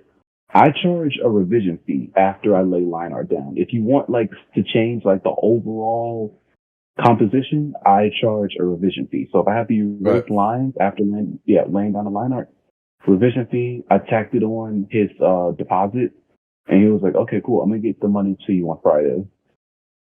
Friday comes, "Hey, do you have the money?" No. Oh, he was like, "Oh, well, sorry, man. Life's crazy right now. I'm gonna pay you at this point." This point comes. I get a little more agitated. I was like, "Dude, okay, can you pay me or not?" I didn't get a response. So I was like, "Okay." So I blocked him, and then I just like posted the art like myself. I'm yeah, at that point I'm no longer doing a half deposit. And if I do a half deposit, you have to be serious. But yeah, those are my commission stories, man. Commissions are so hell. And it's I weird. think I don't know if you have like this thing. I find that women are way easier to do commissions with than guys are. Do you have that? it's because I don't want to sound I don't sound sexist or anything because I think a lot of guys are not really agreeable compared to women. Yeah, uh like no, it's not I don't think that's sexist at all. It's like, but like with women, it's just like the women that have commissioned me knew exactly what they wanted. Okay, I kept them tied in. I kept them in the loop, like I do with everyone, yeah. and they let me know. Okay, I like this, but can you change that? Can you do this? Okay, and then like by the time we get finished, the work is complete, and then we're good to go. But like the guys, I feel like for some They- reason the guys don't They're want to always say trying to what's hassle on their you to mind. yeah, they're always trying to hassle you or try to get Yeah, lower price. Like they're always Yeah. trying to do like get away, try to find a way to get it close to free. Yeah, it's so weird. But it's just like, dude, like the women are just like, oh, this is your price? Cool. I'm gonna pay you this. Done deal. Like with the guys, it's like, I don't know. It's weird. And then like I have like this really weird thing where like some dudes don't tell me exactly what they want. Like this one guy, nice guy, he wanted a Moon Knight fan art, of himself as Moon Knight. And Yeah, when you come to me with commissions, I prefer for you to be like as meticulous as possible. So like who Moon Knight is. Moon Knight is yeah, typically yeah, depicted as wearing all white, monochromatic. And when I sent him the finished work, he was like, "Oh, I thought you were gonna add more colors." I was like, "Dude, Moon Knight. you have to say that. Like it's Moon Knight. Like he's been depicted the last 50 years, I want to say, be like wearing all white. And maybe you'll get a spice of like gray or black in the suit. But like other than that, it's always all white. Yeah. But it's just like it's the weird thing, like as an artist, you don't know, you can't read someone's mind. So like, Nope. like that's where that commission block comes in because it's like my work comes out better than my commissions in my opinion because I know what's in my mind. But it's just like working with commissions and it's like through text, they can't tell you exactly what's in their mind. So you have to guess what's in their mind. Yeah, I think that's what like I think like that's one of the biggest reasons why I say it's like you got to be upfront with everything. Like and also Mm-hmm. always ask them this question: when's the deadline? That's the one thing Yeah. you gotta ask. When's the deadline? If you I don't have no deadline. All right, cool. I'm gonna keep your word on that. There's no Yeah. deadline. I'm not gonna really rush it or like really like I'll put it when I can kind of thing, right? Or like Oh like yeah. your regular a week to a month, whatever it is, like your regular time. Um, but yeah, I mean, I think that's the one thing for sure. What I said, like you gotta ask me the deadline and all that. Um, Yeah. because yeah, that's the same thing like with me. With like a lot of women are like easier to work with. Um, Mm-hmm. it's because they're not because they don't really argue as much compared to men, right? What Yeah. I've noticed. Um, and I'm like, but I'm at a point where like, bro, you ain't gonna bully me, dude. Like, no, stop. Yeah. Like, stop, No, bro. I'm not there to argue like at all. It's like, dude, the Yeah, price is the price. yeah. It's like, bro, just stop. Calm down. Just calm down. And Uh, like I'm kind of tempted to like start like a Google form type of way to do commissions rather than someone just coming to me like outright. mhm. Like just kind of like, okay, here's your name, here's a way to contact you or whatever. Specifically in this box, tell me exactly what you want. Check yes or no. Do I have creative liberty? And if you have a deadline, put it here. And I want it. I want to just have a way to like kind of have like prices kind of like stack up in like a Google form where it's just like, okay, so I want a full body portrait with a background. So this is going to be like X amount of dollars if it like does it in the form itself, or I would have to contact them again and do that. But I think I might start that up soon. Cause Oh, and I'm, then yeah, then also personal or commercial use. oh yeah, that one too. Yes, yes, yes, yes, yes. Yes, you have to have Oh that. wait, Yeah, yeah. guys. Because if you Give me don't like have 2 minutes. We'll probably go to the bathroom forms and then commercialized the personal commercial use, fee. yeah, Yeah, that's I'm something that you so gotta tempted to put. do that, and I feel like bigger artists probably do that. Yeah. I mean, I won't say I'm a big art, but like I always do like is this commercial or personal? Smart artists. What always Yeah. 100%. Always gotta ask that Oh yeah. because if you don't ask that, if you have no evidence of asking that, they could easily just say, "Oh, you never told me," so I could use whatever I want. Technically, they could because you never told them. Yeah. So Yeah. that's one thing you gotta tell them, like Oh yeah. and, like it's gotta do what you gotta do, man. Yeah. We gotta protect ourselves. I Yeah, mean, I like mean, I remember it like goes back to one that KOD album cover, man. Like that's the one thing that you don't want to exactly. fall into that. Like, and then if they don't want to pay the commercial rights to it, then that means you will never sell them to them. And they try to do anything with it, you can sue them, technically, Oh, exactly. And it's just like the or thing is DMCA like, 'em. oh yeah, like his like J. Cole's management team, they're not at fault. It's just like you have to do your own due diligence to kind of just be like, okay, cool. I want the commercial rights, or you have to pay a fee for the commercial rights, blah blah blah blah.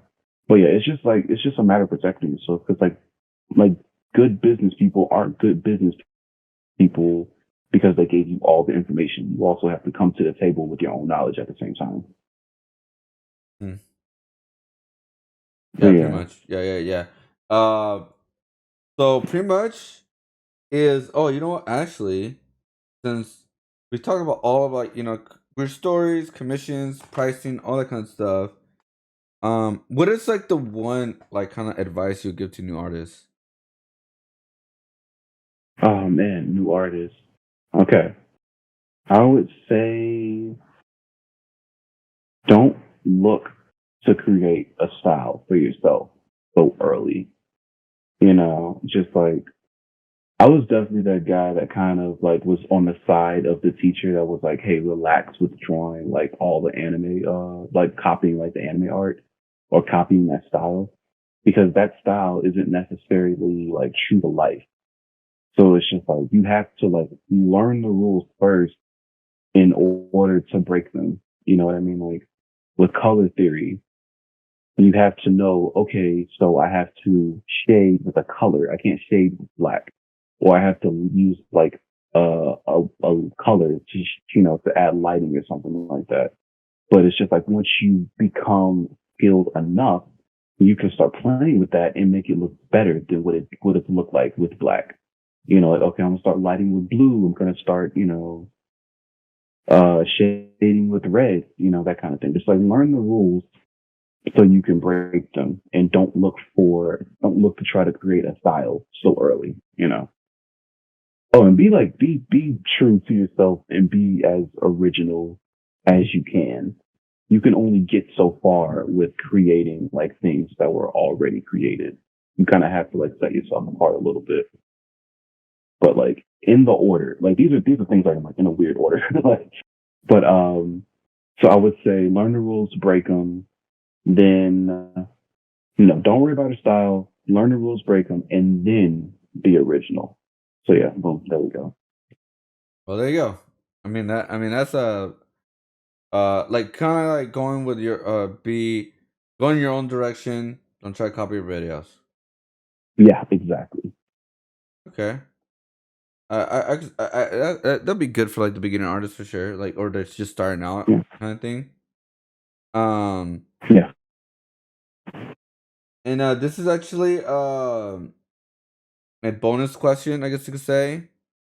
Is do you Okay. believe that artists need to know traditional and digital, or they just need to know digital art nowadays? That's a good question. It, I guess it just comes down to like where you want to be with your art. Hmm. I mean, like if you want to be in galleries, I feel like you'll probably have like a lot more good fortune to do traditional, as far as like paintings go and blah, blah, blah, just catering to that audience. Cause I don't really know how much like the traditional art world respects digital art. There's still people that look at digital art as like a cheat code. It's not, but, I guess it depends because like I do both. So like I like animation and I would probably like to get into animation one day. I would like to, like do comics and stuff like that. Hmm. So I guess it is good to know both, actually. It's good to know both. You just kind of like expand your mind a little bit. Don't get too comfortable in like one arena. Cause I used to trash digital art like in high school and like AP art. I was like, that's a cheat code. I'm never going to do digital art. Hmm. And look at me now. 90% of the work that I produce is digital.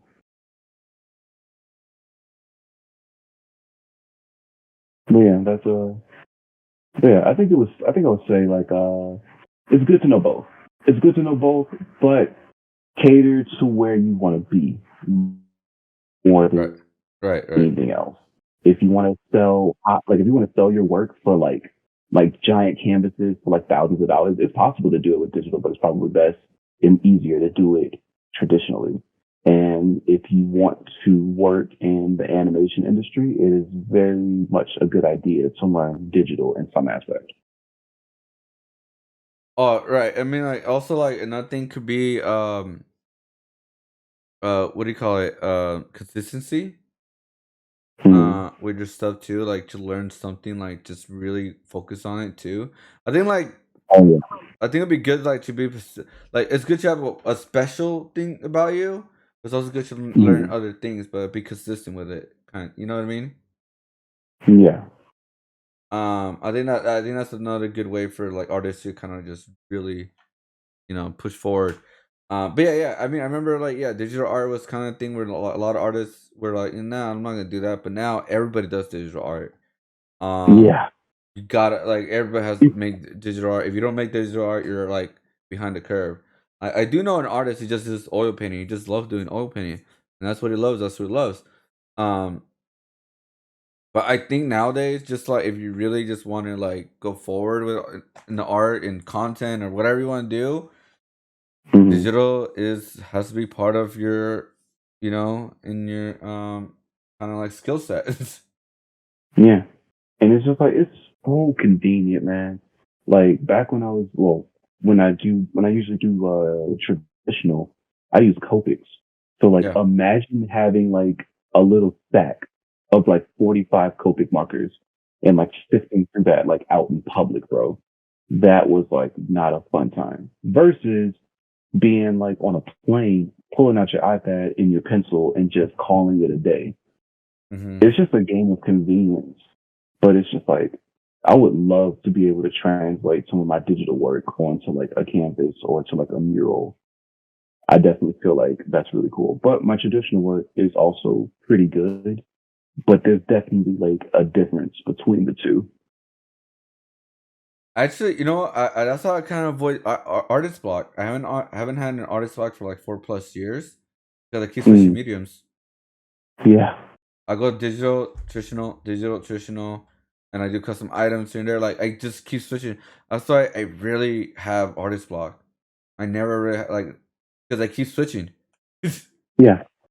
think that's a With good way to kind of me, like keep things fresh. yeah, that's really cool, man. Like I don't deal with artist block as much as like a lot of other people do, honestly. Hmm. Mainly, I feel like the people that like kind of go through artist block create from emotion. So it's just like if they're not feeling whatever it is that they need to feel, they're probably not going to produce, you know. But just like I like create from imagination, and you would think that I would kind of have artist block more, but Hmm. no. I mean, like I went through artist block like one time this year, but that was just from like depression. But I mean, Hmm. like, but I mean, like once you like, yeah, like once I like finish something, it's like, oh, or like I get like an idea, or my sketch starts to look a little less like garbage. Hmm. I keep creating. So yeah, I Yeah. pretty much like, if I don't create every day, I'm working on something art related like every day. It's not really a day that goes by that I'm just like not having like my Apple Pencil in my hand. um.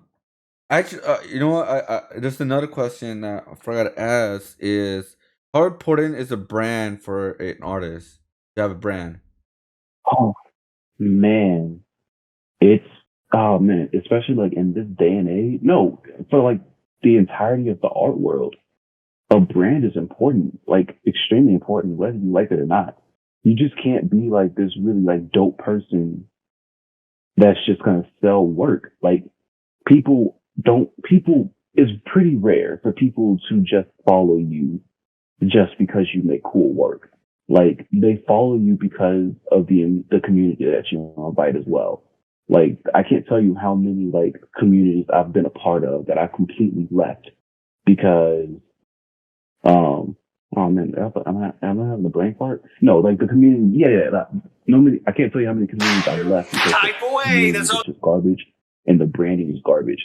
It's like whether we like it or not, we're gonna have to market ourselves. And like most artists are probably like introverts, so it's kind of hard to market ourselves. And I definitely struggle with it probably more than most. But it's just like we need to just like up our branding because people aren't buying your art just because it's cool.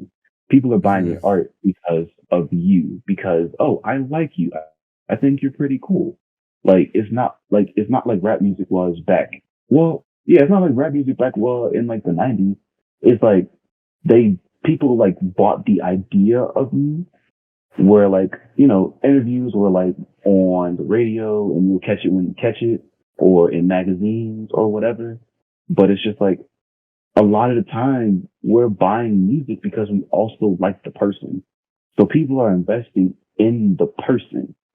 Like I love Tyler the Creator's music, but I think he's a pretty cool guy too. So like it's just a plus, like R. Kelly. People like you might think R. Kelly's a garbage guy, and you're probably not gonna buy his music because of that.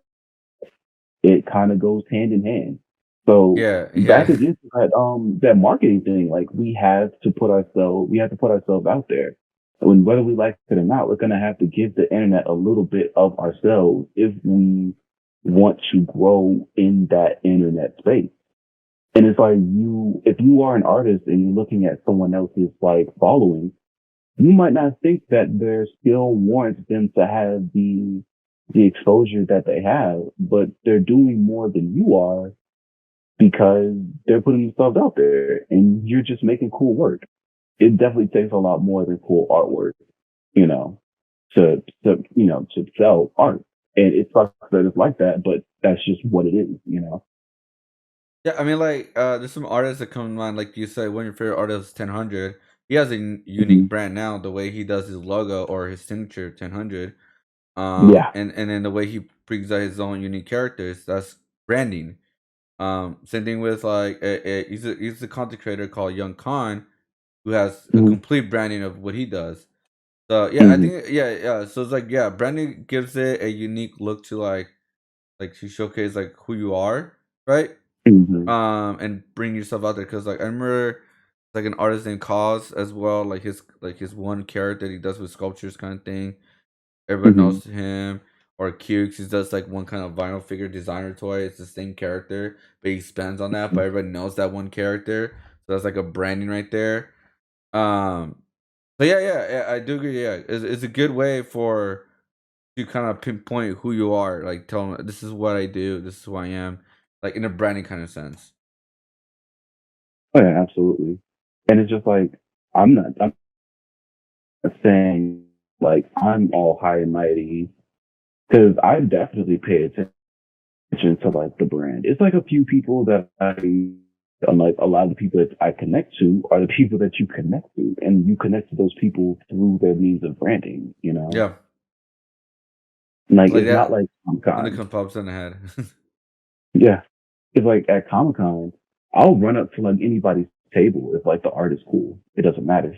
But it's just like it's like far as like the internet goes, you kind of have to put yourself out there. Like I probably never would have bought my 1000 hoodie if I didn't know who he was. If he just made cool work and I didn't know who he was, I probably wouldn't have bought the hoodie, and I probably should have worn it, but it's in my car right now. I probably would have got a lot more brownie points for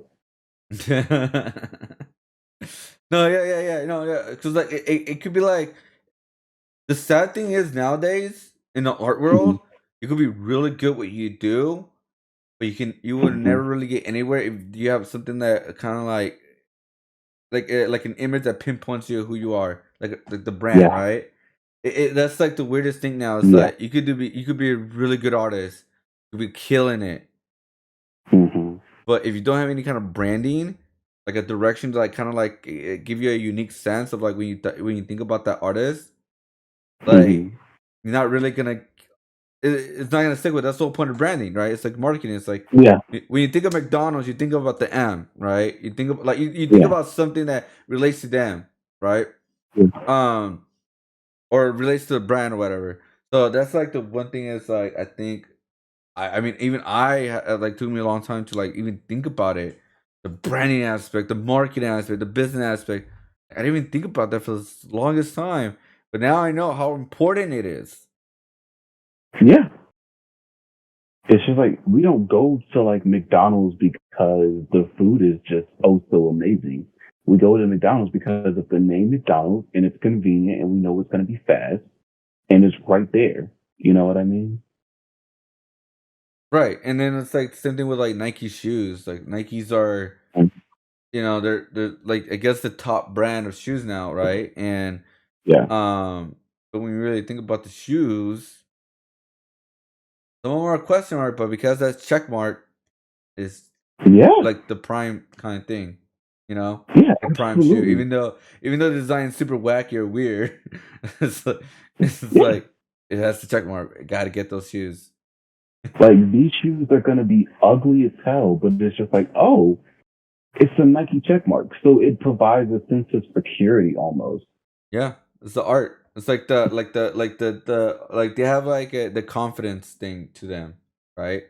Like Hmm. their confidence in that brand, right? Yeah. You know what I mean? It's the same thing with Gucci or whatever you want to call it. The branding of the symbols that they use, right? Yeah.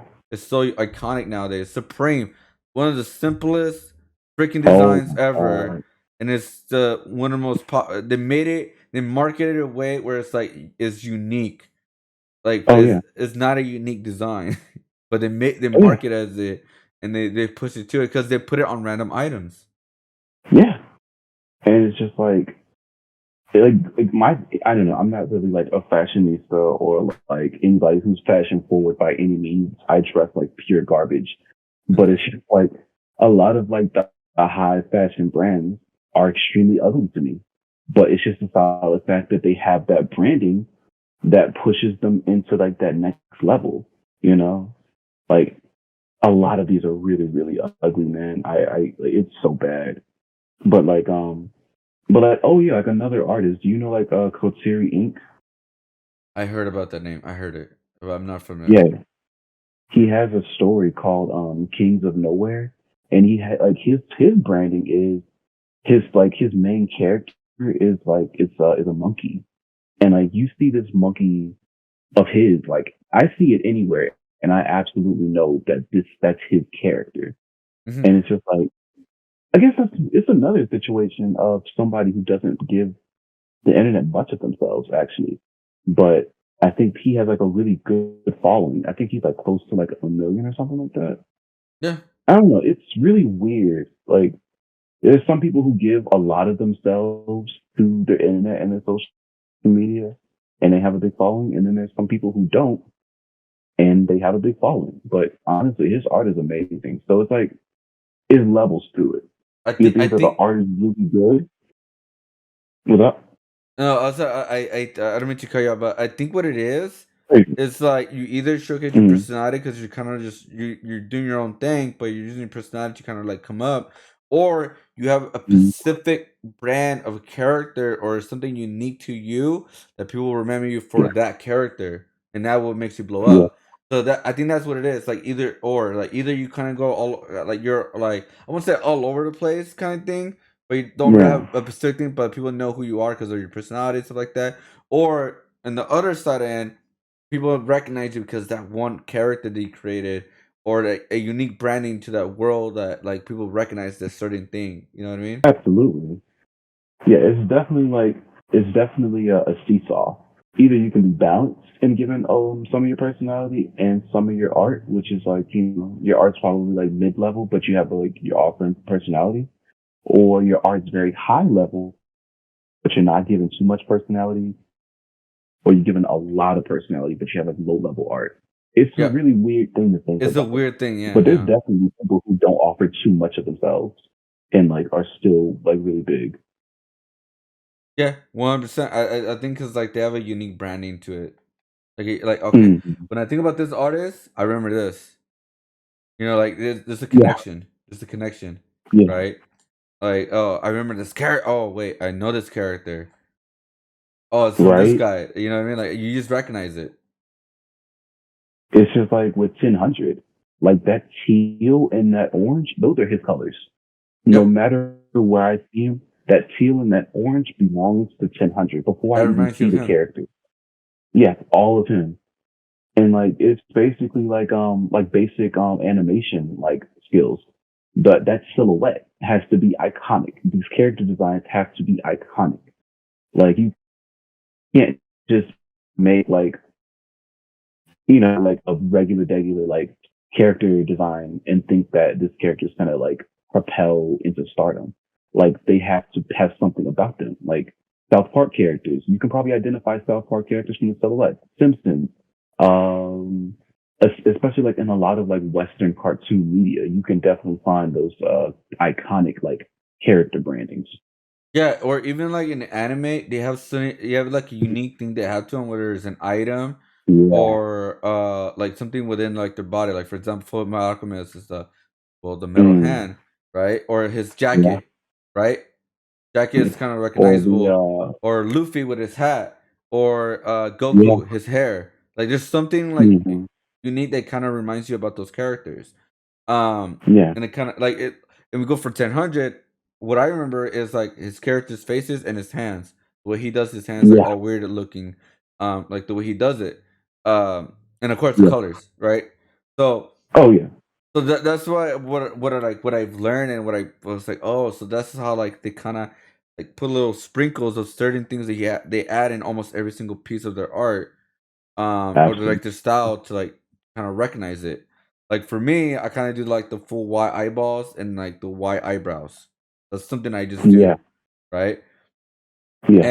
And so it's like because I thought about like wait, I wonder like if people start looking at other people's art, but they still all white eyeballs and maybe like white eyebrows, something like that. Like, oh, I remember him. Like, you know what I mean? Because that's what you do. Like, Yeah, that's what you do all the time, right? So it's like, yeah. I think that's what it is. Also, too, is like if you bring something out and you do a lot of and really great at it, I think that's like will remind you of that artist, even though Oh they yeah. have nothing to do with that art, like or whatever you see. Like I would definitely say your work is iconic, man. Like I've never seen like a style like yours, and when I do see your character, it's like, oh, this is Johnny. This is him, Oh, I appreciate and it's just that. like, oh, no problem, bro. Like your work is like very easily identifiable, and I think that's like super tight. But like with me, like I'll have like my little monsters or whatever. But as far as like I guess I have like a drawing style that's pretty No, you do, I you wouldn't even do. say it's unique. Yeah.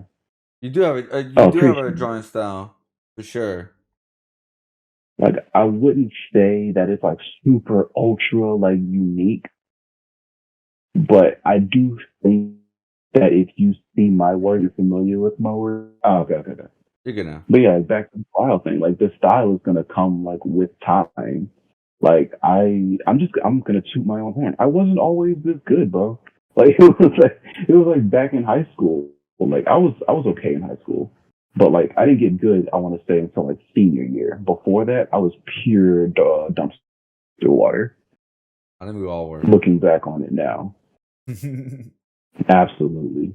But it's just like, but yeah, I like especially like if I feel like once the skills are like attained, then you should definitely like look for that style. And it's just like to me, like style just comes down to like yada yada something I'm too lazy to draw. Like it's like if you are really good at anatomy or you like got the idea of an anatomy like down pack, you can kind of yada yada some stuff, and whatever just kind of comes out of that, that's typically kind of be like a product of your style, you know? Hmm. Yeah, Yeah, because like it's like if you don't, yeah, if you don't like drawing hands, you can kind of like do like the Fairly Odd Parent approach and do the hockey stick.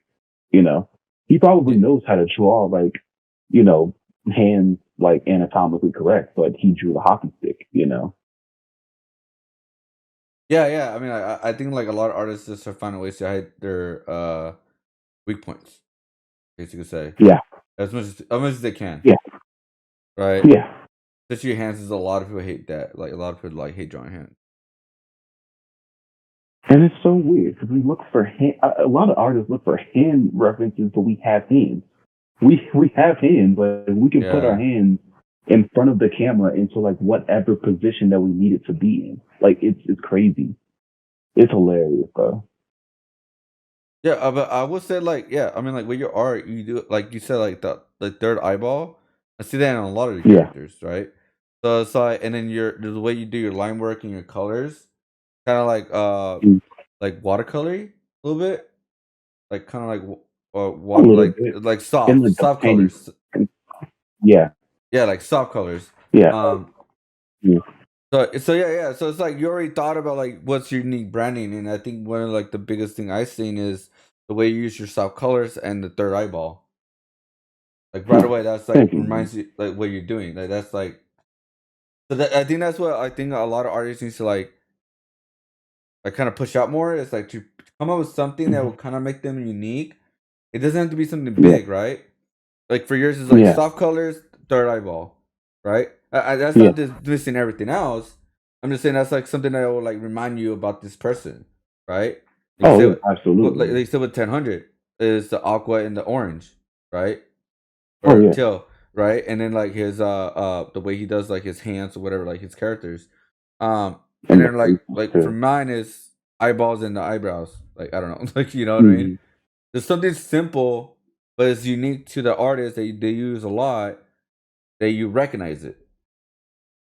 Yeah, and it's just like I think like another thing that I'll do is just kind of like my line art. It's not clean. It's kind of sketchy to a certain degree, Hmm.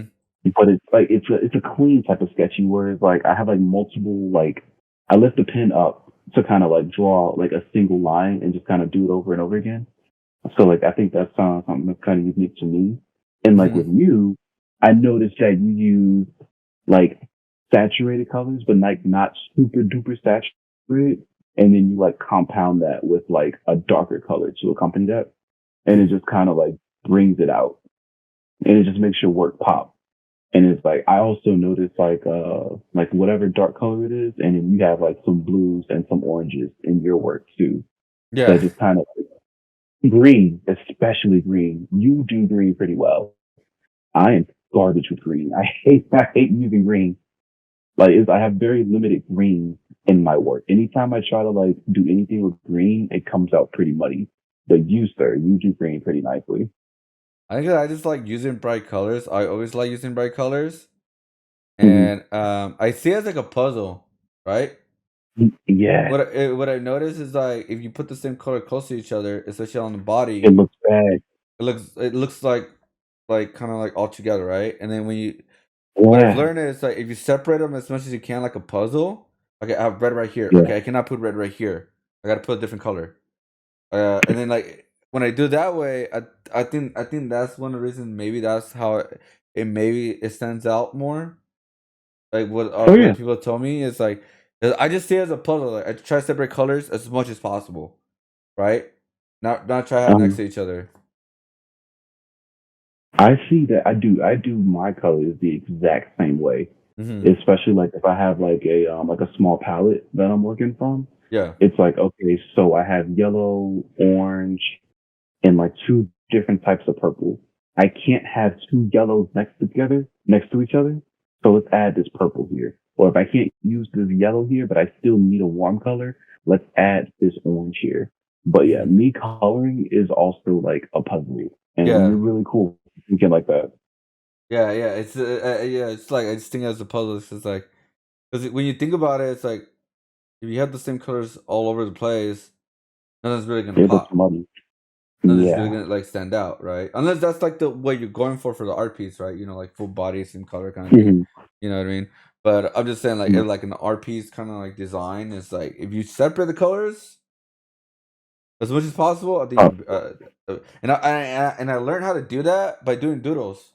When I was coloring oh doodles yeah, because there's so many dude. doodles on the characters, right? Like on the comps on design. So like, yeah, all right, I gotta separate every doodle. Like, gotta put this character color here, color here, color here, color here. But I gotta keep it separate. You know, like. Oh, dude, like absolutely. Like that's how I was with my traditional work. Hmm. I would I would doodle and it's just like okay, so I have like all of these doodles here. I have like a fly over here and I have like a little shoulder monster over here and I have a pyramid over here and a dragon coming through here. Hmm. No color of the same type can touch.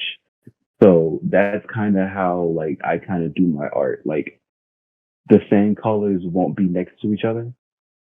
I'm sorry, my dog is like staring at me right now. No, but not but not like two colors of the same type. I never put them next to each other. But yeah, I definitely think about it as a puzzle as well. Not as much with digital. No, no, the same with digital, but even more so with my traditional work. Yeah, whenever I color it. Yeah. Um. So to pretty much end this because we're going for like long time. Super. um. Yeah, super long time. So I didn't mean to go again. This is my like my first time coming back, so I need to like have better time management because we kind of went You on are a lot of perfect, tangents. bro. But it was fun conversation. It was a fun conversation. Don't get me wrong. Oh yeah. Um. So I will say to like pretty much the last last two questions, like quick questions, is Hmm. so we went into branding and all that kind of stuff. What Hmm. do you feel that what artists need to do in order to stand out, like fully? Like, what do you think that like this one thing they need to do to at least stand out and make it into this new art age? I guess you could say. I would say do not compare your work to anybody else because comparison is always going to stomp out your progress. So just Mm-hmm. focus on your own growth. You can admire other art, but please, for the love of God, don't compare your art to someone else, whether you're trying to big yourself up or bring that person down. Just focus on you and develop your own develop your skill and your sense of originality if that's where you want to be. And then the last thing is pretty much how you wanna what is your like? Do you have any end goals for this year or your art of what you want to do? Oh man. So I am writing this book right now, this comic, and I have a bunch of character designs and I'm kind of writing a story outline now. I would at least like to have a page done, a page that's done to my satisfaction. I would like to be able to post that and send it out and just have a lot of overnight success. But, because that's just possible. But just, like kind of get like this, get this page out or the pages out of this book, or at least just get started on it and just kind of be able to see the reception on this and just see, should I move forward? Well, I'm going to move forward, but just kind of like having that encouragement of people liking it to be able to move forward. So long story short, work on this comic and get it in a space to where I can actually like start putting pages down. And do you have like do you want to be like your own? I guess you could say your own boss, or do you want to work for a company in the future, or both? It's weird, man. I don't know what it is, but like I don't know if I have the discipline to be like my own boss. Hmm. But I do find that like I work better when I'm like, have like physical deadlines to meet, or it's just like you got like, the supervisor saying, hey, we got to do this, that, that, da, da, da. It just seems like the consequences just seem more real when you kind of work for somebody, and even as crazy as that sounds, but I would definitely like to work for a company, like when like with manga, there's like manga offices. I Hmm. think that's super cool. Even if I don't go like work like in a manga office, I think it'd be kind of cool to work like in a studio and do like concept art and character designs and stuff like that. Hmm. Okay, But yeah, okay. that's Well, yeah. all right. Well, I mean, it was a good conversation, man. We talked for a long time. I will be editing some parts to make their own episodes, honestly, because it was good convos. Okay. Um, Good work, conversation. and yeah, and I will leave a link to his link tree on the description and also on the top comment on my YouTube channel, and then of course promote it when I do my old social medias and all that kind of stuff.